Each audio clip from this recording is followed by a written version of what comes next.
안녕하세요.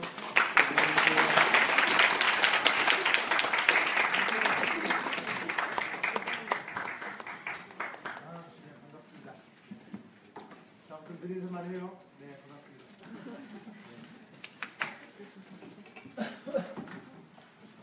네, 그러면 시작하도록 하겠습니다. 안녕하세요. 대학생 대선 후보 안정에게 묻다 기자 간담회 사회를 맡은 서울권 대학언론연합회장 임지원입니다. 저는 중앙대학교 학부사 중대신문 편집장을 맡고 있습니다.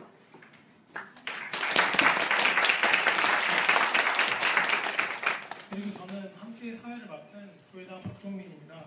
저는 현재 한성대 신문사 편집장을 맡고 있습니다.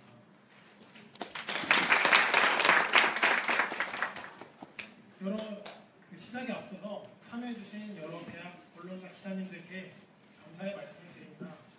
2011년에 결성된 서울권 대학언론연합회는 서울 소재 26개 대학 신문사의 연합으로 상호 교류를 통해 대학 언론의 발전을 도모하고 대학생의 목소리를 모으는 창구의 역할을 하고 있습니다. 지난 2012년에 대통령 선거 공동 설문 기획을 했었고 2014년에 서울시장 후보자 인터뷰 등을 진행했으며 서울 지역 대학 사회의 목소리가 되고 있습니다. 네, 지난 몇 달 동안 서울권 대학언론연합회에서는 대학생 대선 후보에게 묻다를 준비했는데요. 대학생 대선 후보에게 묻다는 대학의 목소리를 대변하는 대학 기자들이 대선 후보에게 질문을 던지는 기자 간담회입니다. 이를 통해서 대선 후보에 대한 대학생들의 궁금증을 해소시키길 기대합니다. 오늘 기자 간담회는 21개 대학 학부사가 지명과 홈페이지를 통해서 각각의 대학에 보도할 예정입니다. 오늘 이 자리에 모신 첫 번째 주자는 더불어민주당의 안희정 후보인데요.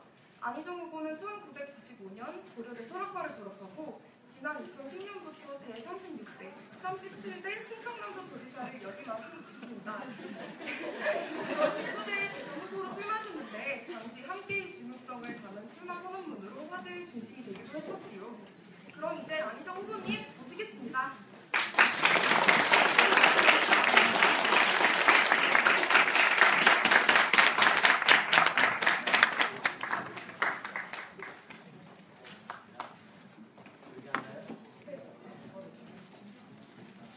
예, 우리 21개 대학 학부사 편집인 및 기자 여러분 반갑습니다. 오늘 이렇게 많은 우리 언론인 여러분들과 한꺼번에 만나니까 제가 매우 떨립니다. 제가 여러분들과 만나서 이야기를 좀 버벅거리드리고 용서하시기 바랍니다. 저는 현재 충청남도 도지사로 있습니다. 7년째 지금 이제 도지사로 일을 보고 있고 민주당의 19대 대통령 대선 후보로 좀 도전 중에 있습니다. 이번 주에 헌법재판소의 탄핵 인용이 국민의 뜻대로 잘 진행되어서 조속한 차기정부 구성이 되기를 바랍니다. 국가 안팎으로 굉장히 많은 위기가 지금 몰려오고 있습니다. 지난해 말부터 거의 대한민국은 정부의 리더가 없는 정부 지도력 부재 상태를 너무 오랫동안 지금 방치되고 있습니다. 차기정부를 조속히 구성해서 대한민국이 다시 미래를 향해서 힘차게 전진하길 바랍니다. 오늘 여러분들과 아주 뜻깊은 시간 그리고 유익한 시간 기대합니다. 여러분 반갑습니다.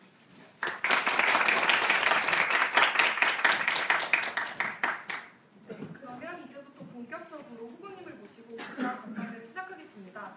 우선 기자 간담회 시작에 앞서서 지키셔야 될 부분들에 대해서 간단한 안내 부탁드리겠습니다. 네, 저희가 지금 정한 룰에 따르면 질문을 일단 담당 학부사에서 하는 것을 원칙으로 하고요. 한 질문에 추가적으로 질문은 1회로 한정합니다. 그리고 행사 시간에 따라서 사회자 재량껏 추가 질문을 다시 또 제한할 수 있고요. 그 다음에 추가 질문의 기회는 모든 학부사에게 다 주어지는데 해당 질문을 담당한 학부사가 우선권을 가지는 것으로 하겠습니다. 그리고 시간 관계상 후보님의 답변 시간은 최대 5분입니다. 진행 상황에 따라서 시간이 조금 더 줄어들 수도 있는 점 양해 부탁드리겠습니다. 그리고 추가 질문 시간도 2분으로 제한하도록 하겠습니다. 그럼 우선 먼저 서울대 대학신문부터 질문을 시작하도록 하겠습니다.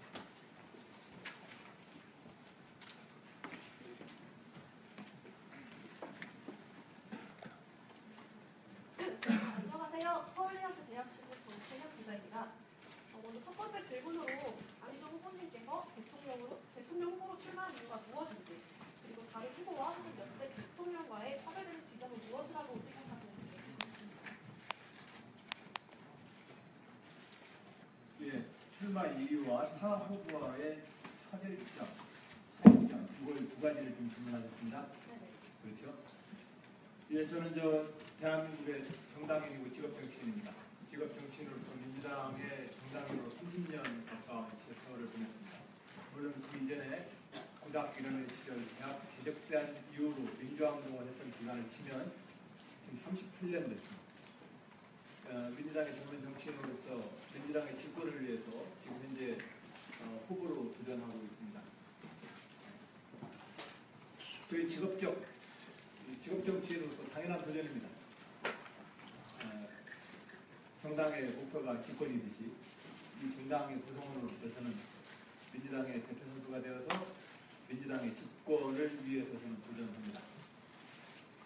저의 도전의 의미는 모든 민주주의 정당이 그러하듯 대통령 선서문에 써있듯 나라의 평화와 안보를 지키고 국민의 복리를 증진시키는 일이고 헌법을 수호하는 일입니다. 그게 저의 직업정치의 본분입니다. 출마 이유에 대해서는 이렇게 당위적으로 우선 설명을 드리고 싶습니다. 물론 그 시대마다 그 출마자들의 시대적 사명은 다릅니다. 지금의 시대적 사명은 시대의 교체입니다. 대한민국의 낡은 오퍼레이팅 시스템, 박정희 리더십이라고 표현되어지는 대한민국의 낡은 오퍼레이팅 시스템을 민주공화국의 민주주의로 업그레이드 시켜야 합니다. 이걸 우리는 흔히 적폐청산이라고도 이야기합니다. 그러나 적폐청산이라는 단어보다는 더 넓은 의미로 저는 대한민국의 낡은 운영체제를 혁신시키자. 이것이 저의 출마의 이유입니다. 타 후보하고의 차이점. 가장 종합적으로 체계적으로 대한민국을 업그레이드 시킬 자신이 있습니다. 민주주의로서 대한민국의 민주주의 수준과 국가 운영의 운영 시스템을 한 차원 높게 이끌겠습니다. 대통령과 헌법, 의회가 어떻게 헌법을 지킬지에 대해서 저는 다른 구상을 가지고 있습니다. 모든 후보들은 내가 대통령 되면 좋은 나라 만들겠다라고 하는 원칙적 선언일 뿐입니다. 그러나 내가 현명하고 좋은 정치를 하겠다는 다짐 그 이상의 대안을 보여줘야 합니다. 그 대안은 헌법을 어떻게 운영할 것이냐 이 문제라고 저는 생각합니다. 현재 헌법에서 규정하고 있는 국민에 의한 대의 정치는 정당과 의회 정치를 통해서 의회가 하나의 대표성이고 직접 선출된 대통령의 리더십, 이 두 개의 리더십이 주권자로부터 위임받은 국가 운영의 지도입니다. 의회와 행정부를 이끄는 직접 선출된 대통령이 어떠한 협치의 모델을 만드느냐가 지금 대한민국 업그레이드의 핵심 관건입니다. 그동안 우리는 좋은 대통령 뽑아서 그 대통령이 싹쓸이를 하든지 좋은 정치를 펴가지고 나라를 바로잡으라고 이야기했습니다만 대통령 1인에 의해서 이끌어지는 그 나라는 불안하기 짝이 없고 불가능합니다. 저는 의회와 대통령의 새로운 협치 모델을 제안하고 있습니다. 첫 번째. 두 번째로는 중앙 집권화된 국가체제를 자치 분권체제로 이행시킬 것입니다. 주권재민을 한 걸음 더 전진시킬 것입니다. 민주주의는 결과적으로 주권자의 참여와 자유에 의해서 이끌어지는 체제입니다. 중앙 집권화된 국가체계를 자치 분권으로 지방자치를 통해서 국가를 일신시키겠다.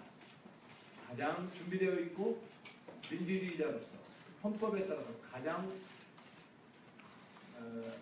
혁신적인 민주주의와 국가 운영의 모델을 저는 제시하고 있다. 그것이 타 후보하고 저하고의 가장 큰 차이점이다. 이 말씀을 드립니다. 너무 딱딱했나요? 예, 그 정도 답을 좀 말씀 올리겠습니다. 그러면 대학생 제가 조금 전에 저 겨울농장에서 농구를 함께 먹었어요. 그래서 숨이 차가지고 뭐라고 했더니 약간 호흡이 가쁘더라고요. 용서하시기 바랍니다. 조금 있으면 이제 정상을 찾을 겁니다. 네. 대학신문 추가 질문 있으십니까?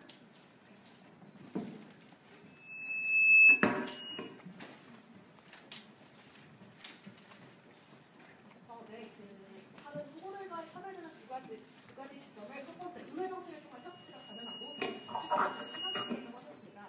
네, 그래서 첫 번째 얘기를 하면서 저번에 발언하신 대연정 얘기를 안 할 수가 없을 것 같은데요.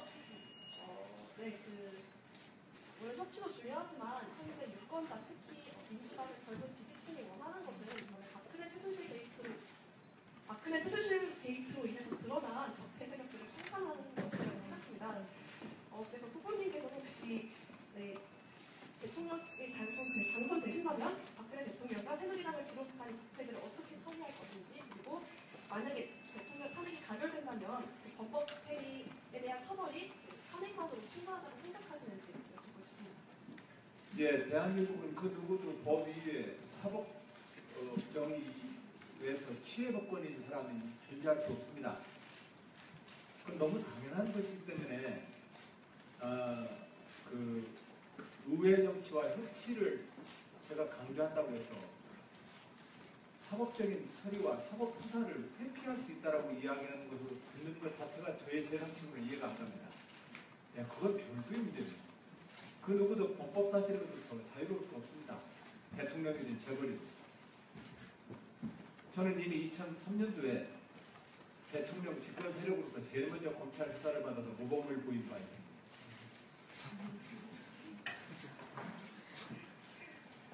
그래서 그 누구도 법 이외에 특권 질서는 있을 수 없습니다.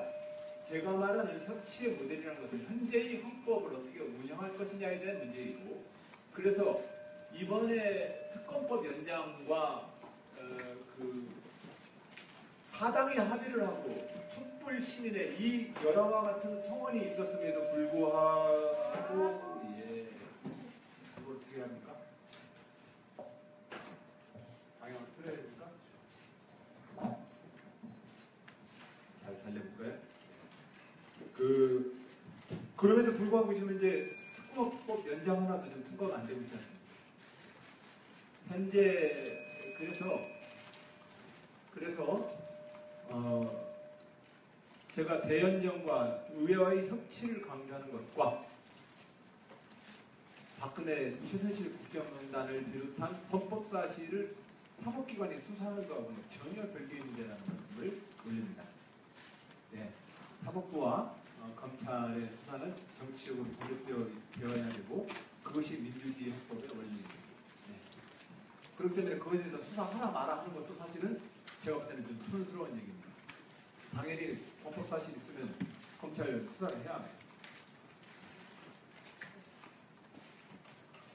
그러면 두 번째 질문 받겠습니다. 서경대 신문 질문 주시기 바랍니다.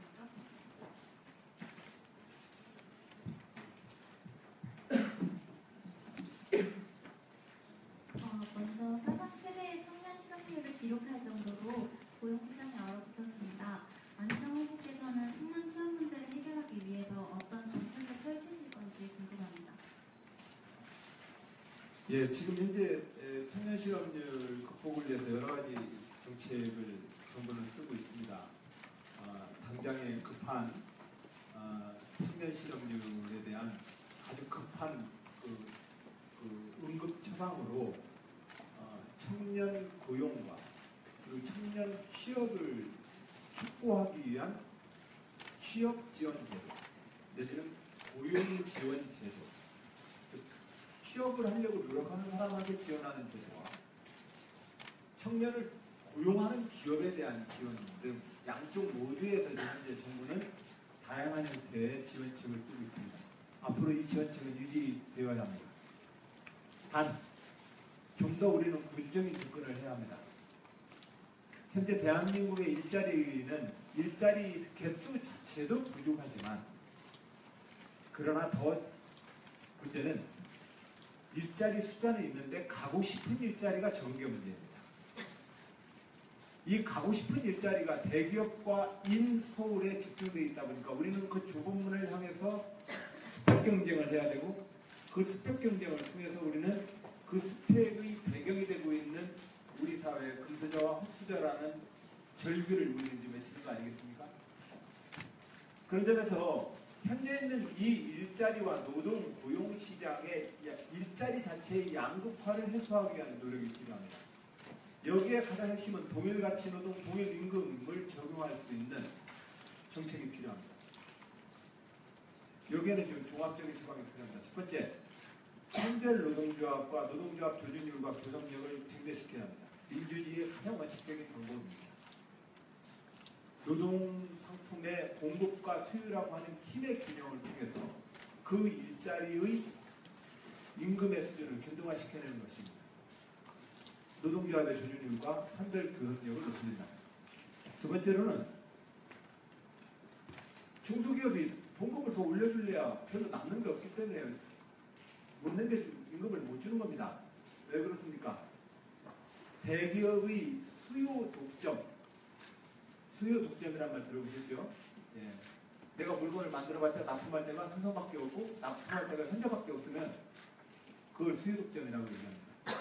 이 수요 독점 구조 내에서 중소기업은 단가 한계치기로 실질적으로 적정한 이유를 남길 수가 없고 그렇기 때문에 현재의 중소기업의 이 대한민국의 수직적 산업 생태 구조 내에서 중소기업이 가지고 있는 이윤 배당이 적습니다. 이 구조를 깨줘야 합니다. 이 구조를 깨주기 위해서 우리는 대기업과 재벌 혁신을 이야기하고 있습니다. 재벌 혁신과 대기업의 내부 시장과 수직적 산업 계열을 통한 대기업의 횡포를 막기 위한 혁신 조치가 필요합니다. 이런 걸 통해서 중소기업의 임금 지급 능력이 높아지면 노동조합의 교섭력을 통해서 이 임금 배분이 노동자들의 임금으로 높아져야 합니다. 그러면 우리가 가고자 하는 일자리 수는 현재 있는 일자리 수에서 더 넓어질 것입니다. 그리고 또 여기다 하나 인서울이 아니면 촌놈이 되는 대한민국의 이 정치, 경제, 사회 분야의 이 패권 질서를 깨야 합니다. 그래서 우리는 균형 발전을 노무현 정부 때부터 썼고 이명박 박근혜 정부는 소득권 규제 완화 정책을 통해서 그 정책을 후퇴시켰습니다. 균형 발전을 통해서 또 인서울이 가지고 있는 이 정치, 경제, 사회, 문화적인 패권적 권력 질서를 깨서 국가와 국토의 균형 발전 전략을 펴는 것, 이것도 또한 일자리를 우리가 넓게 쓸 수 있는 방법입니다. 이런 구조적인 문제가 청년 실업의 문제를 푸는 구조적인 혁신 방법일 것입니다. 여기에 일자리의 대부분은 중소기업으로부터 나갑니다. 이 중소기업이 실질적으로 창업이 되고 중견기업으로 성장하기 위해서는 중소기업이 좀 더 높은 기술 경쟁력, 좀 더 높은 혁신 역량을 통해서 창업과 중견기업으로 성장을 하고 그 중소기업을 통해서 일자리가 만들어져야 합니다. 이걸 위해서 국가의 R&D, 혁신 연구 역량에 대한 지원이 중소기업에게 집중되도록 R&D 재정을 재편성시켜줘야 합니다. 이런 구조를 통해서 청년 실업에 대한 구조적인 접근 또한 응급 조치를 하겠다는 말씀입니다. 네. 추가 질문 있으십니까?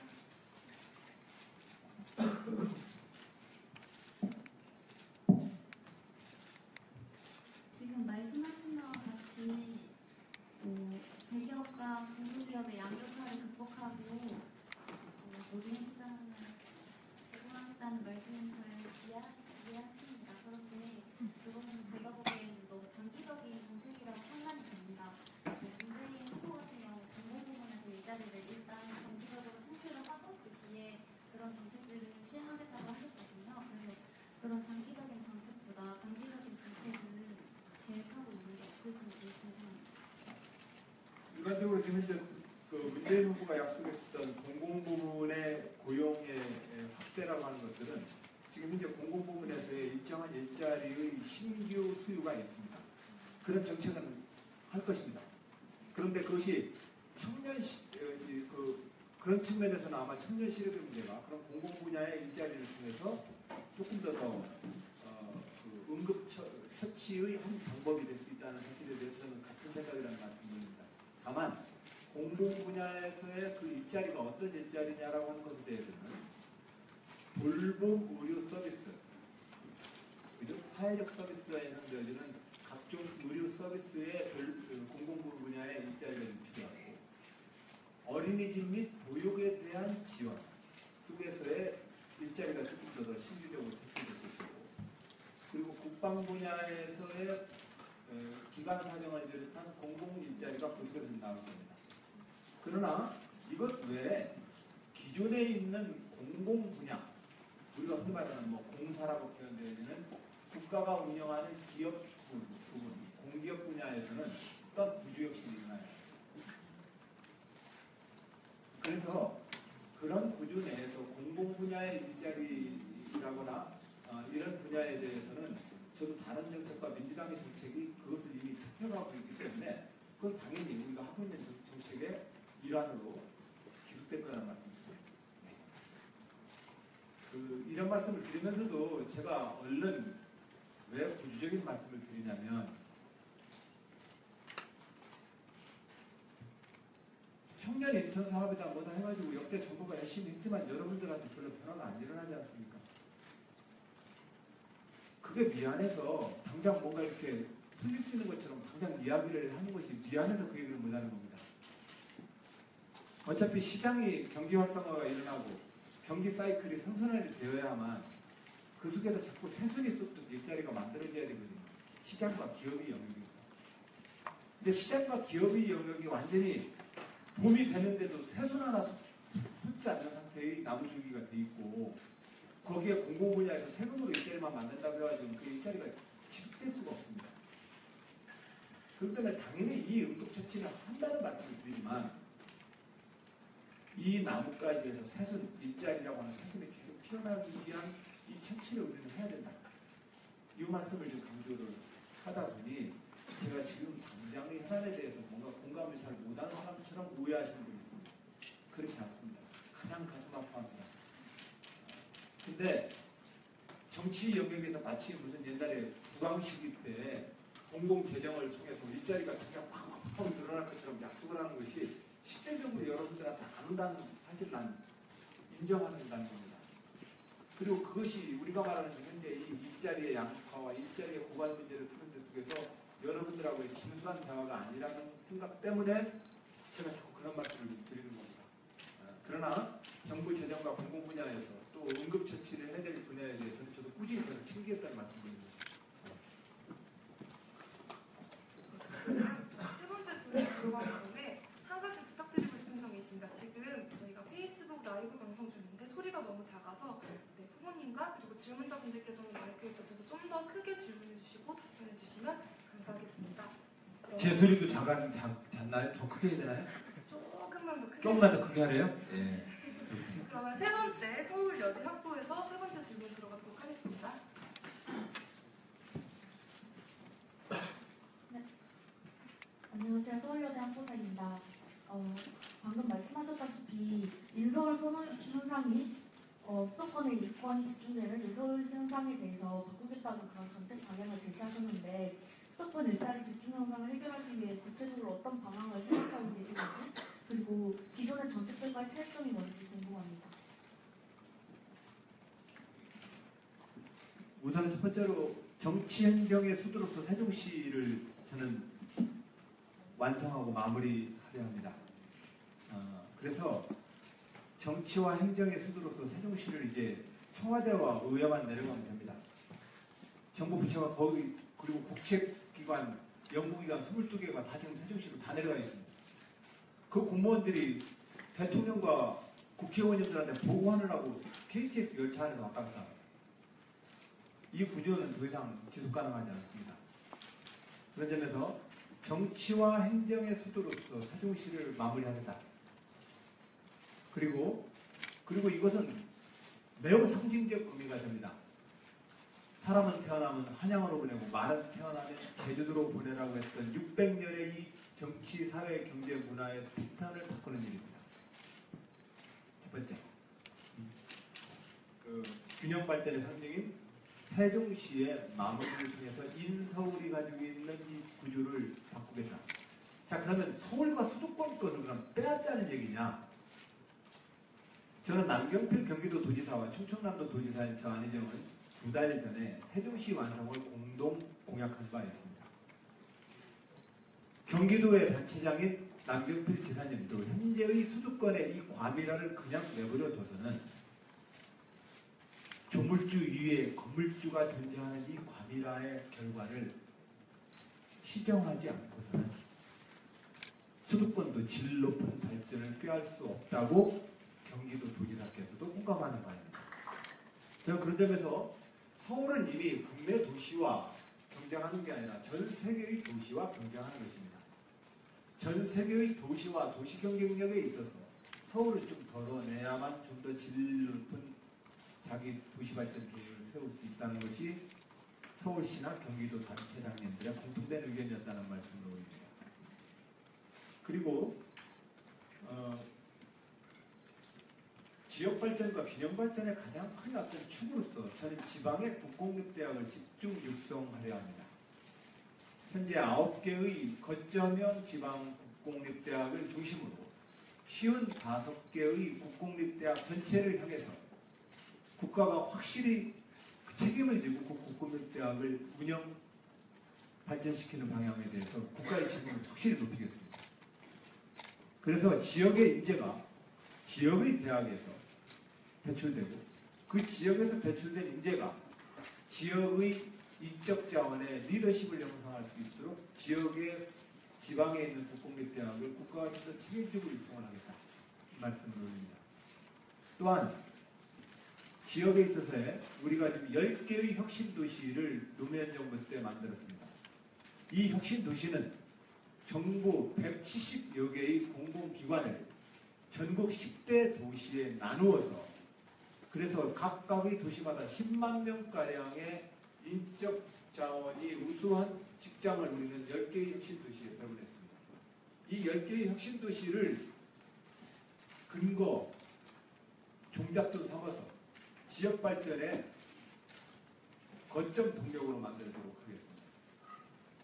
이런 과정을 통해서 지방의 인적 자원에 대한 국공립대학의 지원, 그리고 혁신도시를 통해서 분산되어지는 공공기관의 성장 동력을 근거로 해서 지역의 산업 발전을 꾀하고, 그리고 또한 세종시의 명실상부한 행정수도의 완성을 통해서 인서울이 가지고 있는 대한민국의 이 블랙홀 현상을 극복시켜오겠다. 이 말씀을 드립니다. 추가 질문 있으십니까? 없으시면 지방 국공립대 55개를 발전시키겠다고 말씀하셨는데요. 지방대학을 발전시키기 위해서 구체적인 정책이나 생각하신 방안이 있으신가요? 예.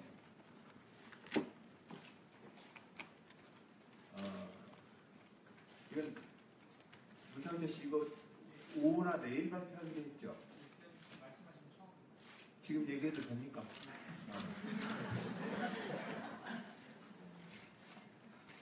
우선은 국공립대를 기존에 그 카이스트 등 국가가 시설과 그 등록금까지 학비까지 포함한 확실한 국가의 책임 수준을 높이도록 하겠습니다. 예를 들어서 국공립대학의 지금 현재 55개 대학의 전체 학비 면제의 예산이 8,300억 원 들어갑니다. 9개 국공립대학의 거점대학의 우선 등록금 학비 면제의 조치만 취하더라도 그것이 약 한 3,300억 원가량의 예산이 소요됩니다. 그러나 이것은 학비 면제라고 하는 하나의 예를 들어서 뿐인데 실질적으로 그 대학이 지역의 가장 중요한 국공립대학으로서의 권위와 학문 연구와 그리고 학교 시설 연구 지원이 될 수 있도록 그 대학을 국가가 책임지고 운영하겠다.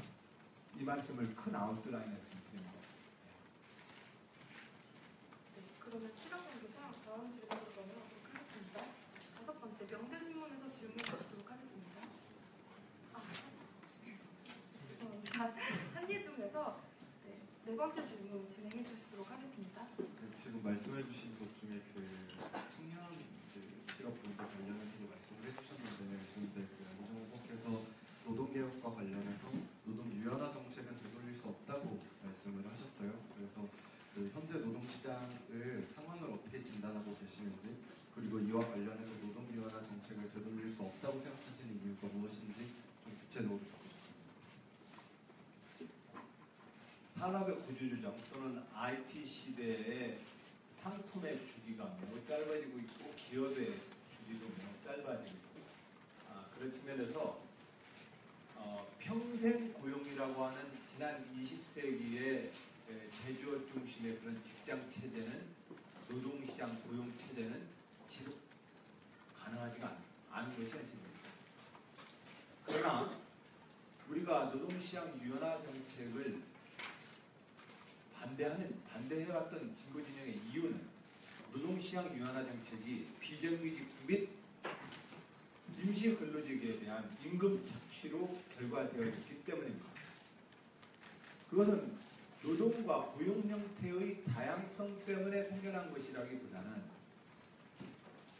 그것이 임금 착취로 이어지도록 우리가 민주주의를 작동시키지 못한 잘못입니다. 그런 점에서 산업구조의 재편과 기업의 그래서 우리가 지금 바라는 건 임금 착취와 노동 착취가 일어나지 않는 시장 구조, 여기에 대한 보완 장치가 하나 필요한 것이고요.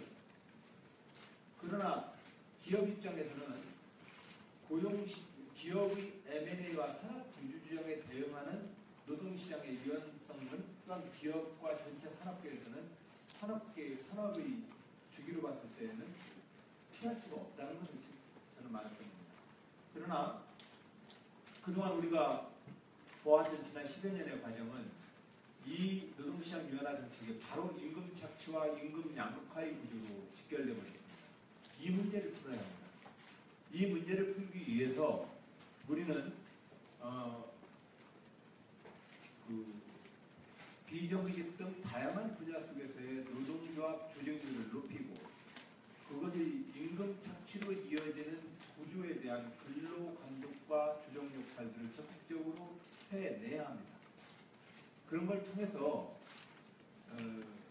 노동시장의 유연화와 또한 임금 착취를 막는 양쪽 모두의 조치가 좀 필요하다는 말씀을 좀 드렸던 것입니다. 여기에 한 가지가 더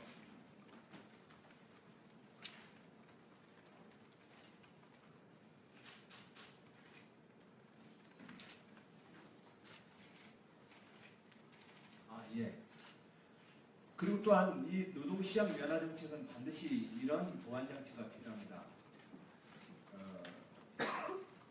실업급여라든지 4대 보험을 중심으로 하는 사회 안전망이 지금보다 좀 더 강화되어야 합니다.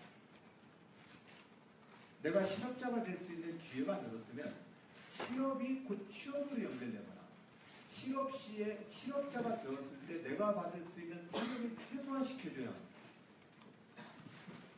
이런 안전망 장치 없이 노동시장 유연화 정책을 일방적으로 시행을 한다면 바로 오늘 우리가 10여 년 동안 봐온 매트리스 없는 콘크리트 바닥에 많은 사람들이 임금 생활자가 추락하고 있고 또한 그들의 임금 수준이 형편없이 낮아지고 있는 이 현실을 초래하게 됩니다. 그러나 이러한 현실 때문에 노동시장 유연화 자체를 반대한다고 하는 것은 그 반대 주장은 또한 현실적으로 현재의 산업구조에서 다 그 반대 주장이 성공할 수 없다는 걸 저는 강조했던 대목이었습니다.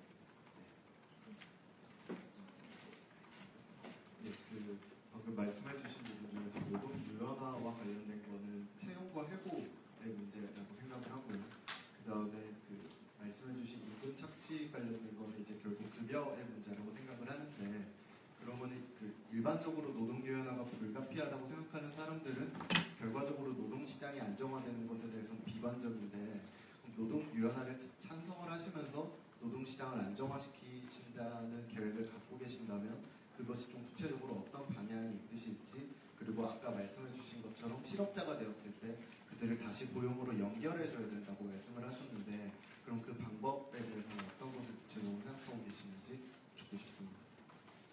즉 우리가 노동시장 유연화를 쉽게 말하면 해고도 쉬워지고 그 쉬운 해고가 또 손쉬운 재취업으로 연결되는 게 제일 좋은 거 아니겠습니까? 그죠?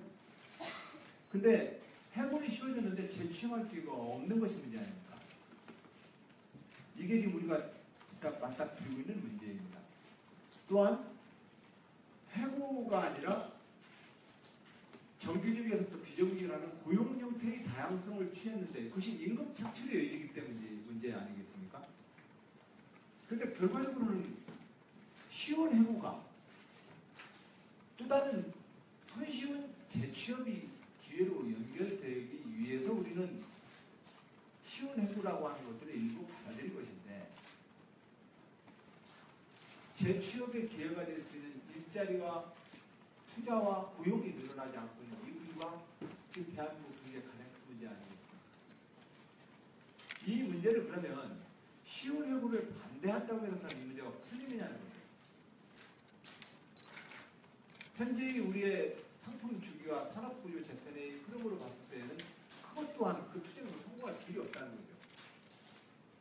이번에 대우조선 조선산업 분야 같은 경우 보십시오. 그래가지고 4년 5년 정책 금융 몇 조원씩 집어넣었다가 그냥 같이 빠져버리는 거 아닙니까? 어떠한 형태로든 간에 기업의 생태계로 치면 내가 이 기업을 운영했다가 이 기업에 자신 없으면 그 기업을 어느 판으로 손 털고 나갈 수 있게 되는 겁니다. 그래야만 그 기업인들은 또 다른 투자를 통해서 산업선택의 기업과 고용의 기회를 또 만들 테니까요. 이 선순환을 만들자고 했던 것이 노동시장 변화 정책인데 이 선순환은 일어나지 않고 쉬운 해고만 존재하고 있기 때문에 지금 우리 한국 사회가 지금 현재 마비와 혼란에 빠져 있는 것입니다. 그럼 이것을 막자고 해서 이런 현실을 막자고 해서 쉬운 해고 자체를 금지시킬 수 있느냐? 저도 그러고 싶은데 그럴 수 있는 산업 여력이 없어 보입니다. 자, 요 현실을 우리가 좀 직시해서 문제를 어떻게 풀 것인지에 대해서 제가 제시한 것은 계속해서 재취업의 기회가 활성화되는 사회란다면 기업가들의 투자가 일어나고 일자리가 계속해서 생성되는 나라의 생태구조가 되는 것이 제일 바람직하지 않겠습니까? 이건 어떻게 해서 만들 수 있을까요? 이것은 바로 말한 대로 우리가 말한 대로 우리 사회의 기업 분야에서의 R&D나 혁신 역량과 새로운 상품에 대한 기업 투자 활동과 벤처기업과 창업에 대한 지원 프로그램을 통해서 많은 창업이 계속해서 일자리를 만들어내고 그래서 사람들이 재취업의 기회를 계속해서 보장하는 어떤 시스템을 만들어줘야 되고 또 한편으로는 쉬운 해고라고 하는 것이 아까 말씀드린 대로 다양한 형태의 고용과 고용 형태가 임금 착취로 내몰리지 않을 수 있는 노동시장에 대한 민주화 정책이 필요하다. 이것이 이제 큰 얼개 그림이죠. 이걸 위해서 우리는 노동조합의 이사제 등 노동조합의 민주적인 어떤 의사결정과 참여 과정을 보장해야 되고 그리고 아까 말씀드린 대로 실업급여나 재취업을 향한 국가의 투자들을 더 강화해서 재취업과 재교육의 기회를 확대시켜내는 정책들을 함께 써야 된다는 말씀입니다. 그러면 5번째 영대신문에서 질문하겠습니다. 네, 명지대학교 학부사 영대신문 윤휘종 기자입니다. 네, 군 처우 개선과 군 복무 기간 문제는 20대가 가장 관심을 가지는 주제 중 하나입니다. 다른 후보들은 관련된 정책을 발표한 것으로 알고 있습니다. 이에 대해 안희정 후보께서 생각하는 정책이 있으신지 묻고 싶습니다. 처우 개선과 군 복무 기간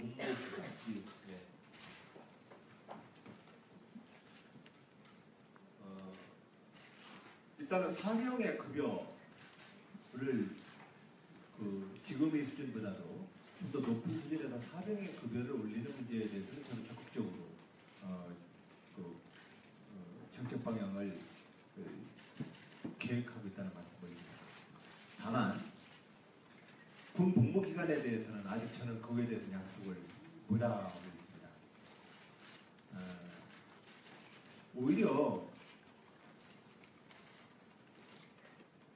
국방에 대한 시민의 의무는 우리가 모두 똑같이 지는 나라가 되는 것이 못하고 생각을 합니다. 다만 그것이 군대를 끌려간다고 얘기하는데 그 끌려가는 문화는 병역 의무에 대한 불공정성 그리고 병역 문화의 비민주성이 우리에게 군대를 끌려간다라는 표현을 만들었던 거 아닐까요? 병역 민주화에 대한 강력한 조치들 또한 사병의 월급에 대한 인상 그리고 또한 병역 의무에 대한 금수저, 흑수저라고 하는 이 불공정성에 대한 극복, 개혁 이런 조치를 통해서 현재 군 병역 의무에 대한 우리 내부의 불만들을 좀 해소해 나가겠다. 병역 복무 기간에 대해서는 지금 현재 우리가 한미 군사 동맹 체제 내에서 지금 현재 우리가 국방력을 계획하고 있습니다.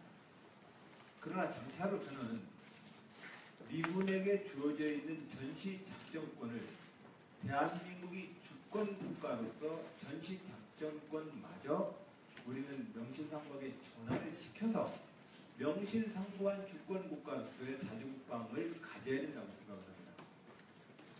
그랬을 때 우리 대한민국의 국방력이 어느 수준의 국방력을 가질 것이냐에 대해서 우리는 국방개혁안을 그동안에 짜왔습니다. 짜놓았는데 이건 역시 현재 육군 중심의 보병 육군 중심의 국방체제여서 현재 군 복무 기간을 더 이상 줄이기가 어려운 것이 현재 국방계획입니다. 그다음에 이 국방계획 군 복무 기간까지 연동되어서 이것을 어떤 조치를 취하려면 자주국방에 대한 우리 국방의 전략 계획을 바꾸지 않는 이상 군 복무에 대해서 얘기하는 것은 제가 볼 때는 실효성이 없는 약속입니다. 그리고 어떻게 보면 무책임한 약속이 될 수도 있습니다. 그래서 지금 저는 당장 제가 여러분들께 드리고 싶은 말씀은 병역 의무에 대한 우리 사회의 불공정성과 부당한 대우에 대해서 비민주적인 병역 문화의 혁신에 대해서 그것을 개선시키고 혁신시키겠다는 말씀으로 우선 그 병역 복무에 대한 그리고 병역 의무에 대한 저의 공약을 그 세 가지로 말씀드립니다. 시간상 앞으로 추가 질문은 2~3분으로 짧게 대답해 주시면 감사하겠습니다. 네. 추가 질문 있으십니까? 예, 저 사병의 급여를 올리는 것에 좀 찬성하신다고 하셨는데 이에 대한 구체적인 수치를 갖고 계신지 여쭙고 싶습니다. 사병급여에 대해서는 지금 이제 어느 수준까지 우리가 재정을 쓸 수 있는지에 대해서는 재정 계획을 다시 짜봐야 합니다. 지금 현재 그 대선 공약들을 선거하는 후보들이 쭉 하는 걸 보면 나중에 그 추려보면 약속 못 지킵니다. 지금 현재 있는 박근혜 정부의 현재 있는 국가 재정 운영 계획만으로도 향후 5년 동안 순증으로 110조 원의 재정이 순증되어야 합니다. 이걸 뭐 세출구제를 좀 개선해가지고 뭐 이렇게 돌리겠다라고 쉽게들 얘기하시는데 저는 그런 점에서 제가 대통령이 되면 의회와 함께 국가재정혁신위원회를 두어서 이 재정계획상에서 제가 얼마나 더 올릴 수 있는지를 구체적인 약속을 하도록 하겠습니다. 그러지 않고서는 지금 예를 들면은 뭐 이재명 시장님 같은 경우는 기본소득 43조 쓴다 이러는데 전 그렇게 약속 못 하겠어요. 아무리 생각해도 직감당이 안 됩니다. 네. 지금 10개월 줄인다. 그럼 10개월로 군복무를 줄이려면 우리가 지금 들여야 될 무기들이 얼마나 끔찍합니다. 휴전선에 들어온 거 IT 체제 내에서 현대 무기 체계로 그러면 병역 숫자를 좀 줄일 거면 우리가 군 무기 체계를 얼마나 좀 투자해야 되는지를 생각해 보면 이게 답이 안 나옵니다. 그래서 제가 이 대선 과정 내에서 제가 대통령으로라는 정부의 최고 지휘자로서 약속드릴 수 있는 것은 우선 방향에 대한 저 철학만 말씀드리겠다. 그게 지킬 수 있는 약속이고 여러분들께 실망을 안 줄 수 있는 가장 확실한 약속일 것이다. 그 말씀을 좀 드립니다. 그런 점에서 병역문화, 시민의 의무에 대한 공정성, 그리고 사령에 대한 급여를 좀 더 높이는 방향, 이것에 대해서는 이 방향을 잡고 군개혁 방향을 보겠다. 이 말씀만 좀 드립니다. 네, 알겠습니다. 여섯 번째로 연세 출처에서 질문하도록 하겠습니다.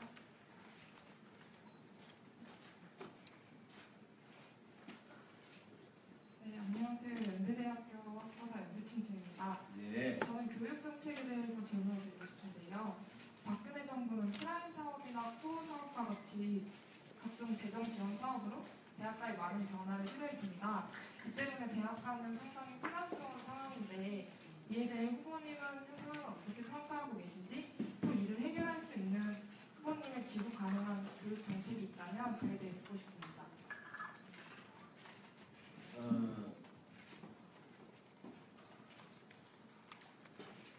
지금 현재 프라임 사업, CK 사업, 코어 사업 등 대학과 관련되어지는 각종 재정 지원 사업이 약 한 4조 원가량 됩니다. 근데 이걸 정부의 각 부처에서 이런 사업, 산자부 사업, 교육부 사업, 미래부 사업 이런 각 부처별로 예산이 다 분산되어서 진행됩니다. 그리고 또한 이 사업에 대해서도 약간 좀 공모와 응시 과정이 실질적으로 대학 지원 사업이라고 보기에는 너무 심사와 응모 과정 절차가 각 부처별로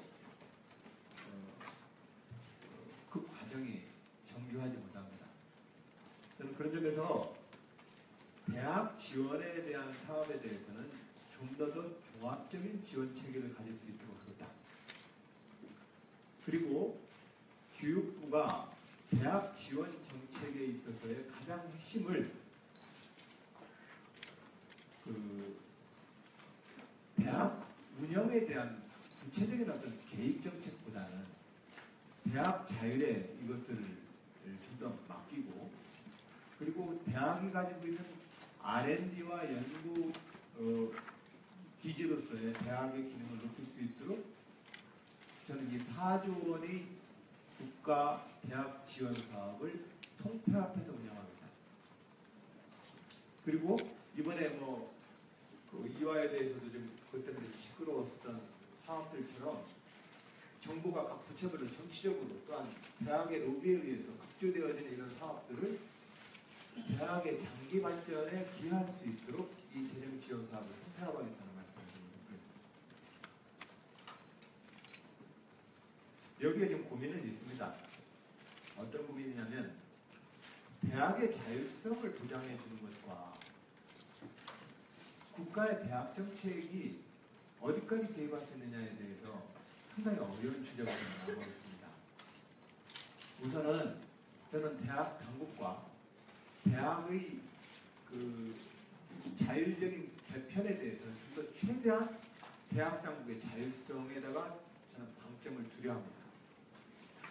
통폐합도 이제 고등학교 졸업과 졸업 정원과 대학 입학 정원이 역전이 되어 있습니다. 이 상황 내에서 대학들은 자기 스스로 구조조정을 하지 않으면 안 됩니다.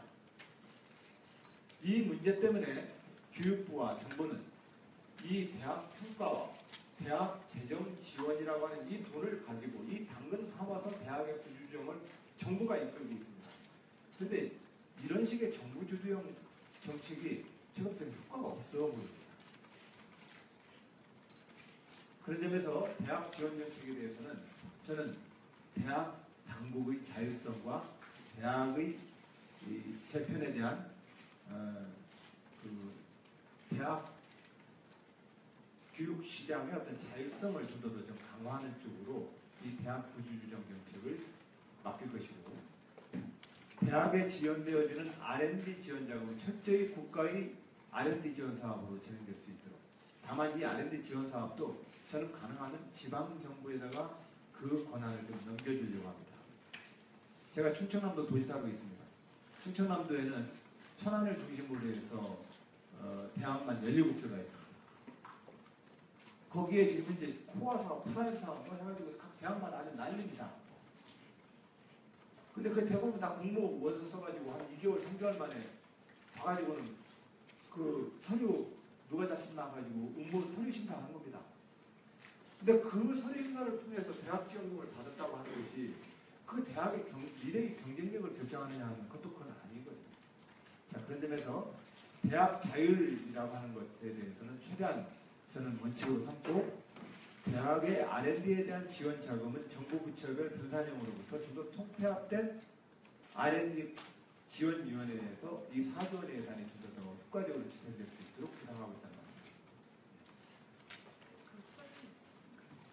네, 그 대학이 자율적으로 구조조정을 한다고 말씀하셨는데 현재 많은 대학 재정 지원 사업은 인문대학 정원 축소 등을 볼 때 대학가가 직면한 인문학의 위기와도 밀접한 관련이 있다고 생각합니다. 또 후보께서는 인문학 교육 활성화를 공약하신 바가 있는데 재정 지원 사업과 관련하여 후보님께서 인문학 교육 활성화에 대해 어떻게 구체적으로 계획이 있으신지 듣고 싶습니다. 예, 우선은 국공립대를 중심으로 대학이 가지고 있는 순수 학문에 대한 마지막 보루로서 대학의 기능들을 국공립대학에서 우선 중심으로 지켜주도록 하겠습니다. 그리고 또한 인문학 및 기초 순수 연구 분야에 대해서 관련되어지는 아까 말한 R&D 자금이라고 하는 것들, 대학 연구 자금이라는 것들도 바로 그러한 학문 연구에 좀 집중될 수 있도록 그렇게 재정 운영을 펴나갈 계획입니다. 아무래도 저는 지금 당장 국공립대를 중심으로 해서 이 순수 학문에 대한 대학의 연구 기능과 또한 학과의 유지를 우선 정부 분야에서 그렇게 좀 먼저 이끌어보겠다는 것 같습니다. 그러면 7번째로 이화여대 이세 학부가 질문하도록 하겠습니다.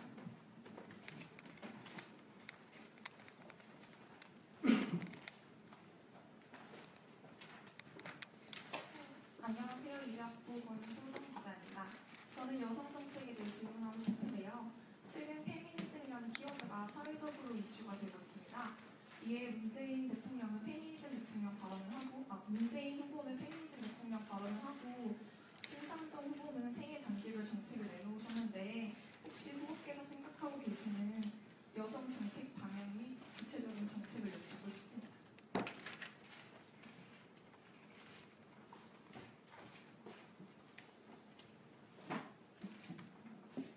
제가 지방정부 차원에서는 지지난해 양성평등위원회를 두어서 이제 성평등위원회라고 많은 분들은 표현해 주길 바랬습니다만 현재 우리 법률 이름이 양성평등기본법이어서 양성평등위원회라고 이제 저희들은 지방정부에서 명칭을 그대로 법령에 따라서 썼는데요. 우리 사회에서의 일체의 차별 문화를 극복하기 위한 시정 노력들을 계속해서 해왔고, 또한 양성차별을 위한 젠더 개념으로서 저는 지방정부 차원에서 작년에 충청남도에 있는 모든 정책과 예산을 젠더라는 기준을 가지고 모두 필터링을 한번 다시 해봤습니다. 예를 들면 여성 농업정책을 하더라도 이것이 양성평등에 관한 예산인가 아닌가. 중소기업 지원정책을 하고 전통시장 지원정책을 하더라도 이 전통시장 지원정책이 그 전통시장에 있어서의 양성불평등, 성불평등의 차별문화에 대해서 얼마나 시정효과가 있는 예산인가. 즉 젠더의 관점에서 봤습니다. 물론 양성이라고 하는 이 양성이라고 하는 구분법 속에서 남성, 여성이라고 하는 이 제한적 시각으로부터 젠더라는 관점으로 한 번 더 전진하는 것은 굉장히 다른 관점이라는 것은 우리가 학생 여러분들도 아마 아실 겁니다. 그런 점에서 이 젠더의 관점에서 우리가 가지고 있는 국가정책과 재정이 얼마나 그 원칙에 충실한가에 대해서 한번 비판을 해봤는데, 앞으로도 정부 정책이 이 젠더의 관점에 서서 성인지 예산이라고 얘기되어지는 이 젠더 예산이 될 수 있도록 정부 정책과 정부 재정을 점검할 계획입니다. 다만 성불평등의 문제에서 가장 문제가 되는 것은 여성의 경력 단절, 육아에 대한 엄마 아빠에 대한 육아에 대한 의무에 대한 성불평등. 육아휴직은 여성만 쓰는 게 아니잖아요. 아빠도 써야 되는 것이죠. 자기 사회적으로 성불평등에 입각해서 육아와 경력 단절기에 있는 이 문제를 극복하는 것이 사실은 가장 우리 사회에서의 양성 불평등, 성차별의 가장 근원이 되고 있는 부분입니다. 저도 83학번 부부, 동기 부부입니다. 제 부부도 83년도에 만나서 현재까지 살고 있는데 이제까지 살면서 가장 큰 고통은 출산과 육아, 그 육아기를 겪으면서 특히 중학교를 이쪽 저쪽 해서 엄마가 직장을 그만둬야 되는 그 패턴을 저희 집도 그대로 따라갔습니다. 그 기간에 여성은 절대적으로 경력 단절을 겪고 사회로부터 격리돼 버리게 됩니다. 이것을 극복시켜주는 것이 사실상 우리 사회의 양성불평등을 푸는 데 있어서 가장 관건이 됩니다. 그런 점에서 직장에서의 육아휴직을 쓰고 또한 육아휴직을 썼을 때의 그 급여를 좀 더 현실화시켜주고 육아휴직을 쓸 수 있는 기회를 남성과 여성에게 공통으로 적용해주고 이런 사회적 조건을 만들어주는 것이 지금 성불평등한 우리 한국 사회에서는 가장 중요한 요소이고 또한 비정규직과 파트타임 근로의 대부분을 여성들이 차지하고 있습니다. 이런 파트타임과 임시고용직에 대한 그들의 노동조합적 권리를 부정하고 그들의 권리를 신장시켜주는 것은 또한 여성의 권리를 신장시켜주는 아이러니가 되고 있는 것이 현실입니다. 이 노동시장의 이 기울어진 노동장을 시정하는 작업에 저는 집중해서 양성불평등이라고 하는 성불평등이라고 하는 과제를 실천하기 위해서 노력하겠다는 말씀입니다. 시간 관계상 좀 유동적으로 앞으로 추가 질문은 제안을 하도록 하겠습니다. 그 다음에 8번째 숙대 신고에서 질문하도록 하겠습니다. 안녕하세요. 숙대 신고의 하재림 기자라고 합니다. 예. 후보가 생각하실 때 본인의 젠더 감수성을 점수로 매긴다면 10점 만점에 몇 점이라고 생각하시는지 그리고 또한 차별금지법에 대한 생각을 듣고 싶습니다. 예. 몇 점 된다고 저는 그 민주화운동 세대입니다. 민주주의라고 하는 신념은 일체의 차별을 극복하기 하는 신념입니다. 그런 점에서 민주주의자로서 저는 젠더나 성평등적 관점이 저는 뒤떨어지지 않는다고 생각했습니다. 그런데 재작년에부터 여성주의 공부를 하면서부터 그것이 얼마나 저 스스로도 오만스러운 태도였는가를 깨달았습니다. 우리 도의 여성개발원의 원장님이 제가 매우 좋아하는 선배님이신데 지역 선배님이신데 공주대학교의 교수님으로 계시고 그분이 제가 2010년 도지사를 처음 취임할 때 제 인수위원회 위원으로서 활동해 주셨습니다. 근데 한 4년차 도지사 4년차 때쯤 여성 정책에 대한 저의 그 게으름에 대해서 막 질타를 하셨습니다. 당신 같은 민주화운동했다는 진보적 지식인들이 대부분 다 밥맛이라고 자기가 아는 척하고 뭔가 다 아는 것처럼 생각한다는 것이 더 고집적이라고 저한테 아주 대놓고 얘기를 막 공개적으로 나무라시는데 공개적으로 그것도 내가 도지사인데 너무 나한테 심하게 한다. 근데 집에 와서 가만히 생각을 해보니까 뭔가 저렇게 저한테 화를 내는데 이유가 있었다고 이유가 있다고 받아들이는 것이 합리적이라고 생각했습니다. 그래서 그 다음에 아예 그 도에다가 양성평등위원회를 만들어서 위원장님을 모셨습니다. 모셔가지고는 이제 한 2년째 계속 공부도 하고 정책을 점검했는데 참 많이 배웠습니다.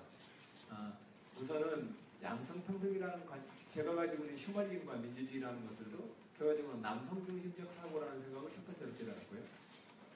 그래서 이 남성중심적 창문에서 휴머니즘과 민주주의를 여성적 창문까지 이렇게 넓히는 데는 어느 정도 노력을 했습니다. 근데 이것이 양성을 뛰어넘어서 젠더라는 관점의 와이드 브라운관으로 넓히는 데에는 제가 지금 그 과정이 있습니다. 그 과정이 있는데 제가 몇 점인지는 모르겠습니다. 그러나 어쨌든 60점이 뭐 과락이라고 치면 과락을 좀 면하는 정도 수준 아닐까. 그러면 다음에 공부대에서 공대 신문에서 질문해 주시고 예, 차별금지법. 차별금지법에 대해서 지금 쟁점 사항이 지금 몇 개가 있죠. 예, 원칙적으로 저는 차별금지를 선언하고 인권이라는 이름으로 모든 사람의 인권이 차별 없이 보장되어야 된다는 것에 대해서 동의합니다. 적극적으로 지지합니다. 그런데 이제 차별금지법과 관련되어서 지금 현재 그것을 제도화시켜내는 데에는 우리 사회에 논쟁적 쟁점들이 있습니다. 성소수자의 문제들을 포함해서 이것에 대해서는 우리 사회에서 좀 더 논쟁을 해야 될 것 같습니다. 저는 기본적으로 일체의 차별과 인권 앞에서 차별을 금지하자는 것에 대해서는 동의합니다. 다만 이것이 법제화되는 데에는 우리 사회의 이 법제화에 대해서 격렬한 찬반 논쟁이 있고 이 찬반 논쟁을 우리가 앞으로 민주주의 대화 과정에서 좀 더 풀어야 될 과제라는 말씀, 오늘 그 정도 수준을 드리겠습니다. 그럼 이제 공부대 공대 신문에서 질문해 주도록 하겠습니다.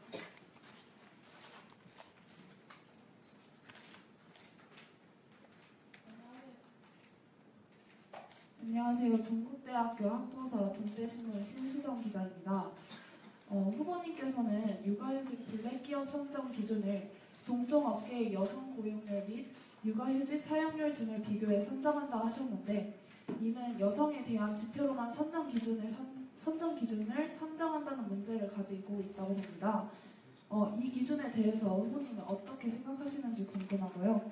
그리고 육아에 대한 부담이 여성에게만 전가되는 현실에 대해 후보님의 생각이 궁금합니다. 예, 우선은 보육정책을 강화해서 공보육을 통해서 우리가 육아의 과정을 여성의 돌봄 노동에 의지하는 일방적인 이 그동안의 구조를 바꾸는데 공보육 체계에 집중적인 투자를 하겠다는 말씀을 우선 드립니다. 그리고 또한 블랙 기업들을 정리하는 데 속에서 육아휴직을 사용하는 기업들에 대한 관리에 있어서도 그것을 여성의 육아휴직만이 아닌 아빠의 육아휴직까지도 같이 그 평가의 기준에 넣어서 엄마, 아빠 모두가 육아에 대해서 공통의 의무와 권리를 행사할 수 있도록 그 제도를 저는 운영을 하는 것이 옳다 그렇게 생각하고 있고 앞으로도 그렇게 운영이 가능합니다.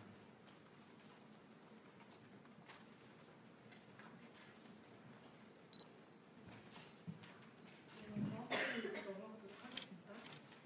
서울시립대 신문께서 질문해 주도록 하겠습니다.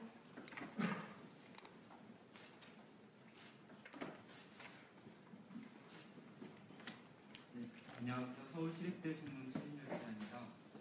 일각에서는 이제 후보자님의 이제 철학과 비전은 이제 명확하나 이제 여기에 상응하는 뚜렷한 정책이 보이지 않겠다라는 이제 비판도 나오고 있습니다. 그래서 이제 남은 대선까지 중점적으로 구체화할 정책은 무엇이며 이제 이를 위해서 어떤 노력을 하시고 있는지 이제 듣고 싶습니다. 예. 대한민국은 대통령 혼자서 끌고 가는 나라는 아닐 것입니다. 대통령은 이 시대의 사명을 무엇으로 인식하고 있고 헌법을 어떻게 운영할 것이며 국가를 어떠한 원리를 가지고 이끌 것인가에 대한 자기 소신을 밝혀야 합니다. 그리고 아까 말씀대로 성평등의 문제, 보육과 육아에 대한 정책의 문제, 사회복지의 문제, 국방의 문제, 과학기술의 문제, 교육정책의 문제, 이 무수한 정책을 지금 대통령 혼자 출마자가 다 대답을 하라고 하는 건 난 무리라고 봅니다. 그래서 제가 구체적 숫자를 갖다가 얼른 외우기 싫어서 지금 얘기를 안 하는 게 아닙니다. 대통령 후보는 반드시 그가 이 국가를 이 헌법하에 어떻게 운영하겠다는 그의 소신과 철학을 얘기해 줘야 합니다. 오히려 지난 지난 2012년 선거를 치면 박근혜 대통령이 노인 어르신께 20만 원씩 나눠드릴게요. 이걸로 싸우면 안 됩니다. 그분이 어떠한 복지국가를 만들 것인지에 대해서 우리는 물어봤어야 되는 거 아니겠습니까? 박근혜 대통령은 20만 원 노인들에게 구체적 숫자를 약속함으로써 노인들의 지지를 얻었는지는 모르겠으나 박근혜 대통령이 복지국가를 만든 건 아니다. 저는 그런 점에서 지금 대통령 후보로 도전하면서 제가 가장 명확하게 지금 대한민국 최고 정보 분야의 리더로서 나는 국정을 어떻게 운영할 거고 나는 국정을 어떻게 이해하고 있는지에 대해서 말씀을 드립니다. 그리고 이 소신이 사실은 이 시대의 많은 시민사회와 전문가들의 협업을 통해서 함께 이끌어가는 나라를 만들 때라야만 대한민국이 튼튼히 앞으로 가지 않겠습니까? 자, 그런 점에서 저는 우선 그런 관점으로 지금 현재 후보 경선에 임하고 있다는 말씀을 첫 번째로 드립니다. 두 번째로는 구체적 수치를 제공하지 않는다 이렇게 말씀을 하시고 구체화되지 않는다는 말씀에 대해서 저도 불필요한 의심을 받을 필요는 없기 때문에 부분적으로 약속할 수나 구체화시킬 수 있는 범위 내에서는 좀 구체화시켜내고 있습니다. 근데 구체화시켜보면 역시 제 마음에 잘 안 듭니다. 그런 어떤 제 마음의 어떤 그 정치를 대하고 이 선거를 대하는 제 마음의 고집이 있었으니 그렇다는 말씀을 드립니다. 단 한 가지 말씀드립니다. 17개 시도 중에서 지금 시도지다 중에서 도정 만족도나 도정 수행률에 있어서 저는 가장 압도적 1등입니다. 살림 잘한다. 네, 그런 점에서 여러분 대한민국 대통령을 뽑아주시기 바랍니다. 국방부 장관을 뽑는 것도 아니고 국제부 장관을 뽑는 것도 아니지 않습니까? 그런 점에서 대통령으로서 교육과 대학에 대해서 또 우리 재정 전체에 대해서 우리의 경제 성장률에서 우리는 어느 정도의 지출이 가능한지에 대해서 그리고 돈을 쓴다면 어떤 요령으로 쓸 것인지에 대해서 물어봐 주셔야 합니다. 그런데 우리는 선거라는 공간이 열리면 지역에 가면 지역별로 다 이 지역을 위해서 뭔가 더 해준다고 약속을 하고 계층을 만나면 계층에게 구체적으로 얼마를 더 준다고 약속하고 다닙니다. 근데 사실은 주권자들이 그거 안 믿습니다. 자, 그런 점에서 제가 가지고 있는 철학과 소신의 문제를 우선 밝히는 이유에 대해서 저는 말씀을 드렸고, 그러나 구체적 방향으로 또 들어간다면 그것 또한 저는 얼마든지 우리가 이야기를 나눌 수 있을 만큼 준비되어 있다는 말씀을 드립니다. 지방정부 7년 동안 이끌면서 농업이든 농업, 중소기업은 중소기업, 어떤 분야든 간에 그 문제에 대해서 우리가 논의를 할 수 있지만 이 공간 내에서 전문가 한두 분 모시고 나서 그 약속을 수치를 얼른 약속하는 것에 대한 두려움도 있다는 말씀을 솔직히 여러분께 드렸습니다.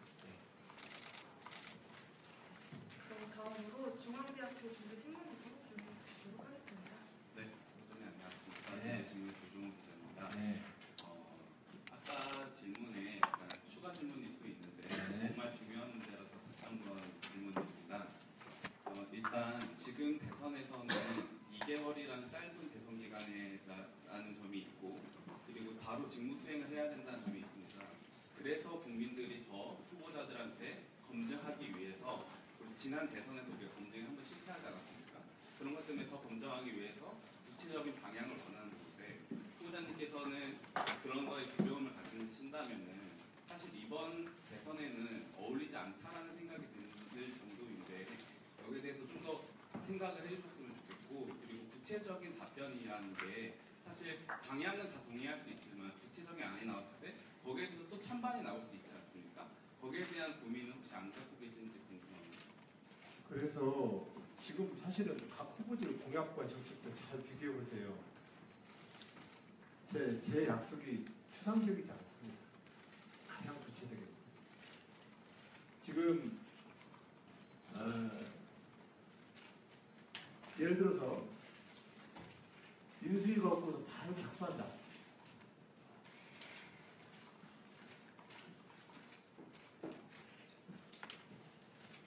국가 운영에 대해서 어떠한 그 구체적 상을 가지고 얘기하는지를 한번 비교해 보자는 거죠. 비교해 보자는 거죠. 지금 당장 예를 들면은 내가 대통령 되면 이래저래 해가지고 다 처리할게. 뭘 처리합니까? 뭘 처리할 수 있습니까? 현재 이 탄핵 정부에서도 지금 법안 하나를 통과하고 시키고 있는데요.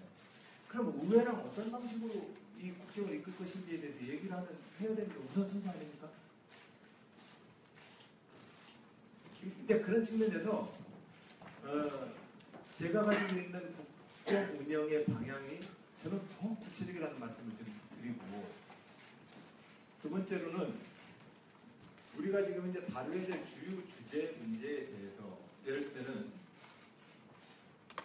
대한민국 이제까지 노태우 대통령 때부터만 생각해 봅시다. 노태우 대통령 때부터 박근혜 대통령 때까지 대통령 바뀌면 예산이 얼마나 바뀔까요? 5% 이상이 안 못 바뀝니다. 90%가량의 거의 예산이 똑같습니다. 그래서 지금 현재 가장 관건이 이 배를 동쪽으로 물지 서쪽으로 물지를 좀 분명히 얘기하는 것이 가장 중요하다는 말씀을 좀 드리는 겁니다.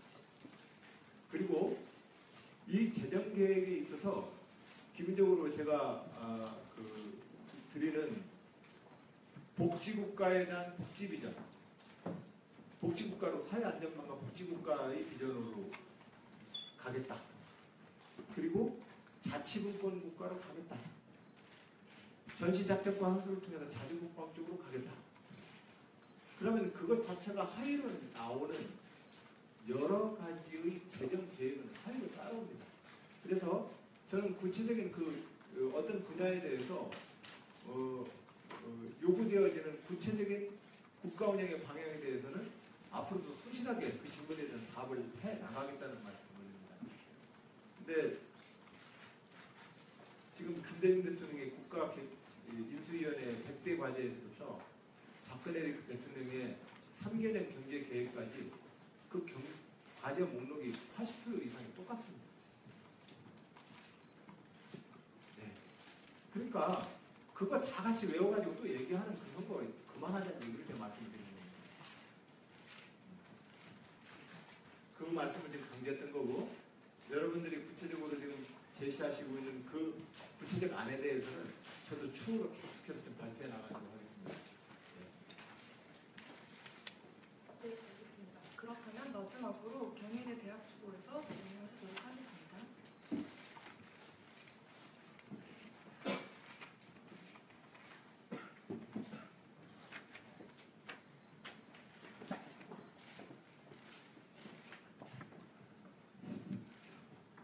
예, 경희대 대학주보 편집장 기훈 기자입니다. 오늘 이렇게 귀한 시간 내주시고 쉽지 않은 질문에 답해주셔서 정말 감사드립니다. 마지막 질문입니다. 현 시국에서 국민들, 특히 청년들에게 어떠한 대통령이 필요하다고 생각하십니까? 그리고 후보가 그런 대통령에 부합한다고 생각하십니까? 마지막으로 그 이유에 대해서 말씀해 주시면 감사하겠습니다.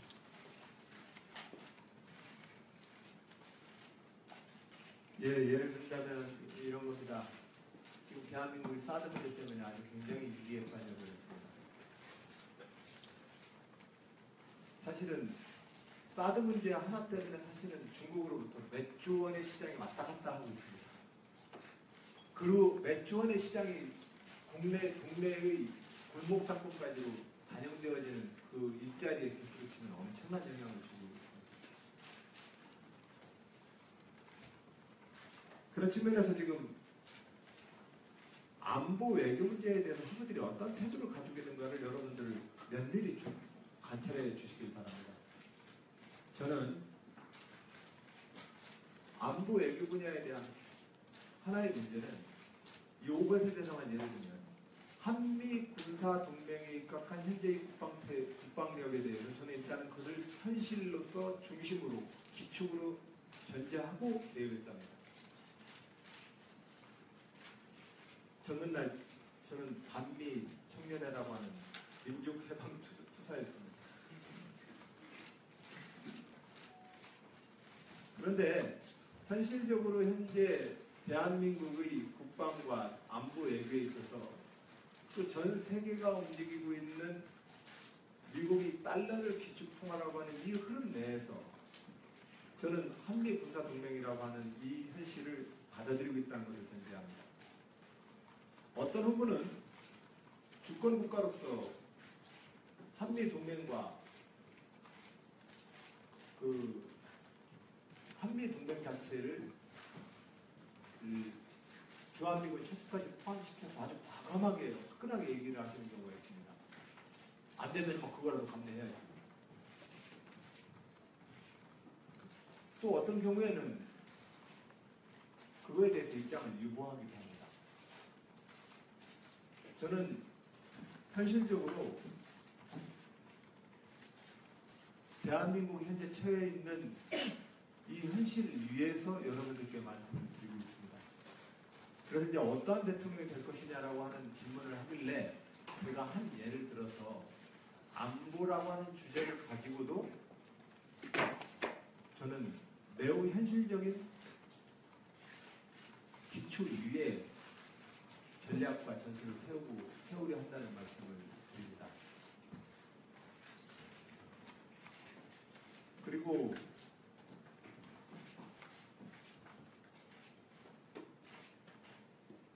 하여튼 이 이명박 박근혜 정부 9년 동안 보여왔었던 이 말도 안 되는 현실에 대해서 좋은 민주주의로서 국가를 이끄는 지도자가 되려 합니다. 오늘의 이 현실은 결국 민주주의를 작동시키지 않고 국정을 농단했기 때문에 생겨난 문제이고 대통령의 통치력이라는 이름으로 국정원과 구세청과 국정원을 동원하고 이용하기 때문에 생겨난 문제였습니다. 헌법과 민주주의 정신에 따라서 국가를 잘 운영하는 대통령이 정말 필요하다고 생각을 합니다. 그것이 바로 우리가 이 적폐청산을 해야 될 가장 큰 이유이기도 합니다. 그런 측면에서 민주주의 민주공화국을 잘 운영하는 대통령이 되겠다는 말씀을 드리고 또한 현실에 있어서 우리가 말하는 정의관은 강자는 바르게 약한 사람에게 힘을 주는 사회가 되어야 합니다. 법대로 법치라고 하는 것은 늘 강자의 이익을 대변해 오기 때문에 법치라고 하는 것이 강자를 규율하고 약자에게 힘을 주는 세상이 되어야 합니다. 그것이 저는 진보의 가치라고 생각을 합니다. 헌법과 법률에 입각해서 민주주의를 잘 수행할 것이고 그 헌법과 법률이 우리가 말하는 강자를 바르게 만들고 약자에게 힘을 주는 법치가 되도록 하겠다. 네, 그렇게 말씀을 올리겠습니다. 네, 감사합니다. 그러면 아쉽지만 이상으로 기자 간담회를 마치도록 하고요. 바쁘신 와중에 시간 내주신 후보님께 정말 감사의 말씀 드립니다. 예, 그렇네요. 근데 여러분들 어떻습니까? 한두 분 정도 더 혹시 플로어에서 우리가 예정된 답변 말고 저기 이렇게 딱딱하게 예정된 질문을 하다 보니까 서로가 딱딱해서 그런데 제일 먼저 드셨어요, 술을. 예, 여성분 두 번째 줄. 예. 네, 안녕하세요. 저는 서울여대 학부사 편집국장 유경민이라고 합니다. 네. 군산대인 아까 말씀하셨던 것 중에 군산대인은 정부 재정 지원 사업비를 R&D 지원비로 통합해서 국공립대에 집중적으로 지원하시고 또 국공립대에서는 학비를 감면하는 정책을 펼치시겠다고 하셨는데요. 네, 그럼 서울여대도 그렇지만 학령 인구 감소로 요즘에는 되게 재정 지원 자금이 없으면 운영되기 힘든 대학들이 많습니다. 네. 그리고 또 여기 모인 기자들은 서울권 대학 언론 연합회 소속 기자들이거든요. 네. 그래서 혹시 서울권이나 사립대를 위한 대학 정책은 준비하신 게 없는지 궁금합니다. 제가 말한 4조 원에 대한 통폐합 운영은 그걸 갖다가 빼가지고 국공립대를 운영하겠다는 얘기가 아닙니다. 기존의 그 4조 원에 대한 대학 지원 자금을 좀 더 각 부처별로 나누어서 따로따로 집행되는 것을 대학에다가 좀 더 효율적으로 집행될 수 있는 구조를 만들어 보자고 제안하는 겁니다. 그것도 이제 코어 사업이니 프라임 사업이니 막 각 부처별로 6개씩 나누어서 집행되는 이 사업을 좀 더 대학의 자율성과 대학의 효과적인 지원을 위해서 그 재정을 평화가서 운영을 해보겠다는 말씀을 드리는 것이고 그 예산을 떼다가 국군한테 주겠다는 얘기는 아니었습니다. 네, 그래서 그렇게 말씀을 드리겠습니다. 바로 주희 학생. 예, 예.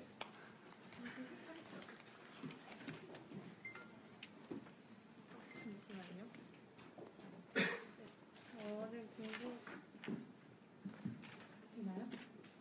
안 되나요? 상철 씨 내가 몇 시까지 끝내야 됩니까? 5분 안에 5분 안에 끝내야 네, 됩니까? 예. 저는 지금 출산 지도처럼 국가가 여성을 낳는 도구로 이용되고 있는 시각이 두드러져 있다고 생각해요. 네. 네, 그래서 지금 육아의 역할이 여성에게만 되어 있지 않다는 게 당연한 거고 이러한 인식과 행동을 이끌어 나가기 위해서 후보님께서 구체적으로 출산이나 육아 정책, 특히 경단녀에 대해서 조금 더 구체적인 정책이 있을까 해서 이렇게 여쭤보려 합니다. 우선은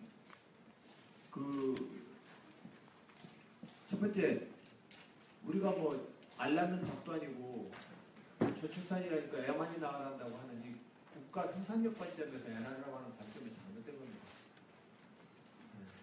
우리가 인생을 행복하게 살다가 애를 낳아야죠. 국가가 지금 생산력이 모자라니까 애 낳으라고 돈 주는 거예요. 그건 뭔가 잘못된 윤리적 접근입니다. 그건 그렇게 접근하면 안 된다. 우리는 모두 행복을 추구할 권리가 있고 행복에서 그 행복의 결과로서 우리는 아이를 가져야 되는 거 아니겠습니까? 정책 자체를 국가 생산력 향상이라는 측면에서 이 저출산 정책을 접근해가지고는 이게 성공할 수가 없다. 이 말씀을 첫 번째 드리고 두 번째로는 보육제도를 어쨌든 간에 공보육제도를 좀 더 강화해야 합니다. 현재 공보육제도에 있는 현재의 어린이집 선생님들 그들의 처우와 신분을 현재처럼 대우해주고 우리 애 잘 키워달라고 해가지고는 아빠 엄마들과 우리들이 안심하고 맡고 쓰는 어린이집을 만들어달라고 하는 것은 우리도 염치 없는 일입니다. 보육정책을 좀 더 강화해야 합니다. 직장 어린이집과 공보육 체계를 좀 더 강화를 해낼 것입니다. 그리고 또 여기에는 반드시 그 보육시설에 종사하는 선생님들의 재교육 훈련 그리고 처우와 신분을 강화시켜줘야 합니다. 여기에 우리가 지금 장차로는 육아수당 제도 같은 걸 두어서 우리가 아이를 키우는 데 들어가는 경제적 어려운 문제들을 극복시켜야 합니다.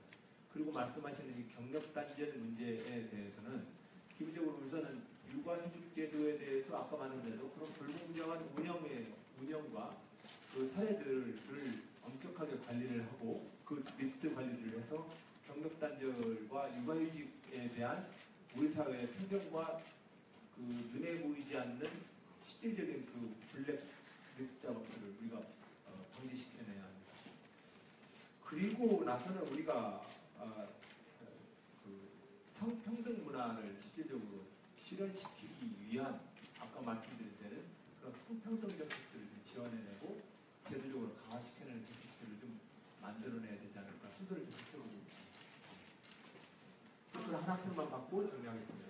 저 뒤에 학생 남았어요. 네. 마이크 없이 질문하도록 하겠습니다. 네. 연세대학교 신문사입니다. 네.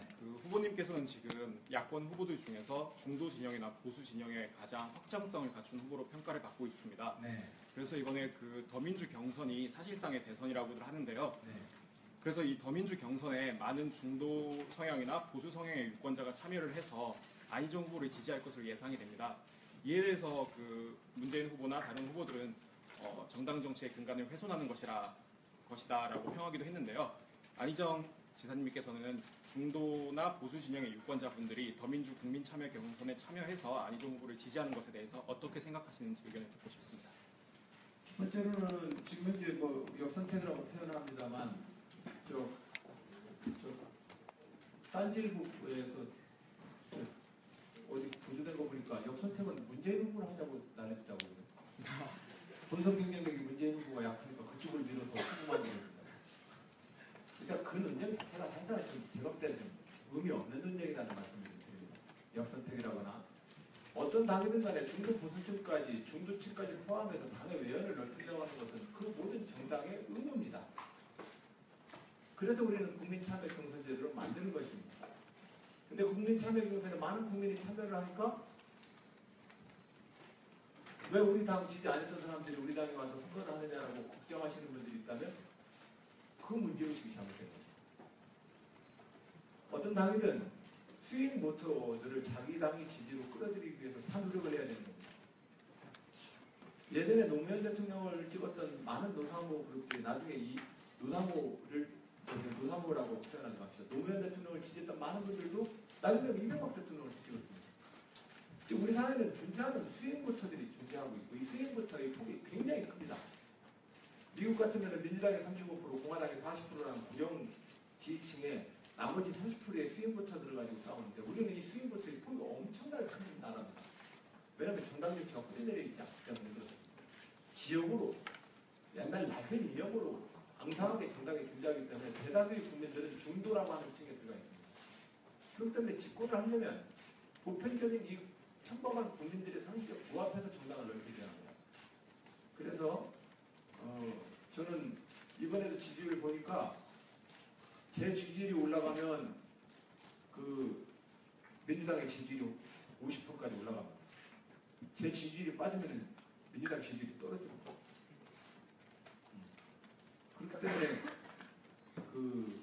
저는 지금 당의 외연과 당의 확대 발전에 관건이 되고 있는 사람이다 말씀을 드리고, 그리고 또 더 본질적으로 하나 들어가서 여러분들께 말씀을 드리고 싶은 건, 저는 20세기의 낡은 진보 보수 다시 재편하고 싶습니다. 20세기의 진보 진영의 민족주의나 계급주의나 반신자유주의라고 하는 이 이데올로기 가지고 진보주의가 서는 것은 나는 의미가 없다고 봅니다. 또한 대한민국의 보수 진영도 마찬가지입니다. 종북 빨갱이라고 야당을 공격하는 것과 지역주의를 선동하는 것 외에 한국의 보수주의가 이념으로 가지고 있는 게 도대체 뭐가 있습니까? 그들이 시장의 원칙을 주장합니까? 국가의 시민으로서의 자기 의무를 다합니까? 이 말도 안 되는 정당을 가지고 서로 간에 진영 싸움을 하고 있는 겁니다. 그래서 저는 지금 대한민국의 새로운 진보와 새로운 민주당의 길을 향해서 그 길을 개척하고 있습니다. 저 우클릭하는 거 아닙니다. 나는 지금 새로운 역사를 지금 개척하고 있는 겁니다.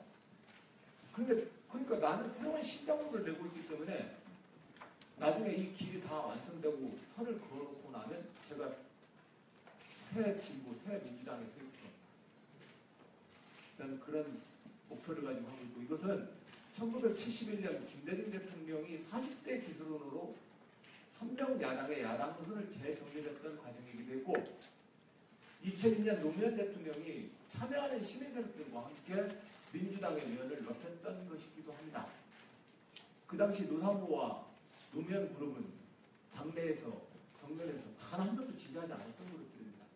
기존의 정치인들이. 저는 그런 점에서 지금 대한민국의 새로운 정치를 바라는 국민들과 가장 높은 호흡력을 가지고 있습니다. 다만 저의 이 새로운 도전이 20%의 지지율을 딱 딛자마자 양쪽 모두로부터 지금 공격받고 있는 겁니다. 전통적 진보 진영으로부터는 저 사람 받겠다라고 공격을 받고 있는 거고, 보수 진영으로부터는 제 수박이라고 공격을 받는 겁니다.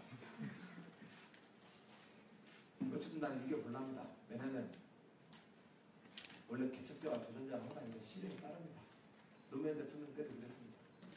그러나 30여 년 제 인생이 살아온 신념과 원칙이 있는데 저를 족보에서 파겠습니까? 못 팔 거라고 생각합니다. 왜냐하면 이 민주당과 진보 진영의 역사에서 저도 충성과 의리를 해올 만큼 해온 사람입니다. 제가 이 모든 제 인생의 이력과 원칙을 버리고 대통령 한번 해보겠다고 퇴변할 사람 아니라는 걸 사람들이 모든 분들이 조만간 알 거라고 생각합니다. 제가 걷는 길이 새로운 민주당의 길이고 제가 걷는 길이 새로운 진보의 새 영역이라는 것, 스타크래프트 게임으로 치면 그 어둠의 계곡에 나는 가고 있습니다. 조만간 그 계곡이 환하게 비춰질 겁니다. 거기에 새로운 유닛이 만들어질 것이고 기지가 만들어질 것입니다. 우리 학부사 편집인 여러분, 저와 함께 이 도전을 해봅시다. 새로운 영역을 도전해야 합니다. 새로운 영역. 이 새로운 영역은 진보의 오래된 가치, 연대와 협력과 휴머니즘의 가치입니다. 평등의 가치입니다. 이것을 갖고 우리는 기존의 낡은 대한민국 진보 보수의 진영을 정말 뛰어넘어야 된다고 생각합니다. 그러지 않고서는 대한민국의 이 행정의 마비, 이 말도 안 되는 국정의 계속해서 이 혼란은 똑같이 반복됩니다.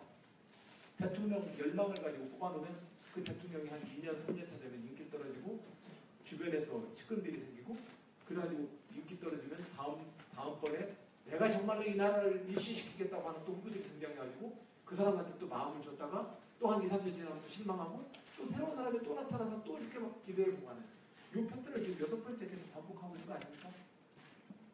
이 구조를 깨야 될 거 아닙니까? 이 구조를 깨자고 나는 지금 정당 정치를 강조하고 있고 이 정당 정치를 통해서 임기 5년의 대통령 때문에 나라가 바뀌는 게 아니라 이 정당에 의해서 나라가 바뀌어야 합니다. 네, 그런 마음으로 저는 그러니까 이 정당은 어떤 정당이어야 되느냐? 기존의 그 진영에 가지고 있는 이 정당 정치가 안 되니까 새로운 국가 과제를 놓고 정당을 다시 한번 재구축하자고 저는 주장을 하고 있습니다. 그런 측면에서 청년 여러분 도전합시다. 기존에 있는 그 언발의 오줌 누기식 정책 가지고 우리 청년의 미래가 안 열립니다. 그 언발의 오줌 누기 같은 정책을 제가 쭉 여러분들한테 앵무새처럼 읽는 것으로서 여러분들한테 직업정치인으로서 참고를 다한 것처럼 얘기하기 싫습니다. 솔직하게 얘기를 드리는 겁니다. 우리의 이 과제가 산업구조에 대한 문제, 안보 외교에 대해서 우리가 좀 더 튼튼한 중개국가로서의 외교 안보 노선을 갖지 못하면 한 방에 훅 갑니다. 이 문제를 우리가 민주주의 국가로서 확고하게 우리가 틀을 좀 잡아보자고 얘기를 하는 겁니다. 제 진심이 우리 대학 언론에 이끄시는 우리 학부사 우리 기자분들에게 잘 전달됐으면 좋겠습니다. 하도 한 2달 동안 두드려 맞으니까 정신이 네, 하나만 끝으로 합시다. 마이크 없이 그냥 예. 구성원들이 동의를 하지 않으면 토론과 합의를 통해서 만들어 나가야 할 법안이 분명히 존재한다고 생각을 해요. 하지만 국민들 사이에서 논쟁거리가 생기더라도 한 국가의 대통령이라면 해당 논쟁에 대해서 답을 내리고 분명한 방향으로 국민을 이끌어가야 할 부분도 있다고 생각을 합니다. 그게 지금 안희정 후보님께서 말씀하신 정당 정치 같은 부분도 있을 텐데 근데 지방 분권도 토론과 합의가 필요하고 노동규현화도 토론과 합의가 필요하고 모든 법안에는 정책 방향엔 토론 과정이 필요한데 헌법적 가치에도 상응하는 차별금지법에만 굳이 이렇게 답변을 하시는 이유를 저는 여쭤보고 싶습니다. 예, 그건 현실적으로 선거를 앞두는 제 정치인의 처지를 이해를 해주셨으면 좋겠습니다. 그리고 그것이 실질적으로 우리 사회에서 이 논쟁을 통해서 지금 당장 답을 내기가 너무 어렵습니다. 그리고 그런 측면에서 우선은 제가 여기까지는 온 겁니다. 국가인권법에 따라서 성소수자를 포함해서 그 누구도 인권적으로 차별받지 말아야 된다라고 하는 인권선언까지는 현재 다가온 겁니다. 자, 그러면 이것을 좀 더 제도화시켜놓으면 이 제도화의 취지에 따라서 따르지 않으면 징벌이 따라야 되는 제도입니다. 근데 이 징벌이 따라야 되는 제도의 영역은 이 징벌을 강제할 수 있는 많은 대상들하고의 토론이 필요합니다. 네. 구체적으로 그렇다는 말씀을 드리고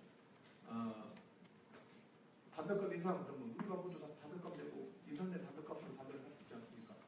우리가 차별법을 만들었을 때 그 차별법에 어긋나는 것에 대한 벌칙 조항을 만드는 데서부터 이제 문제가 생기는 겁니다. 그래서 이제 그것은 토론이 좀 필요하다, 합의가 좀 필요하다는 말씀을 드립니다. 자, 여러분들 그 정도로 오늘 자리 마무리해도 되겠습니까? 네, 고맙습니다.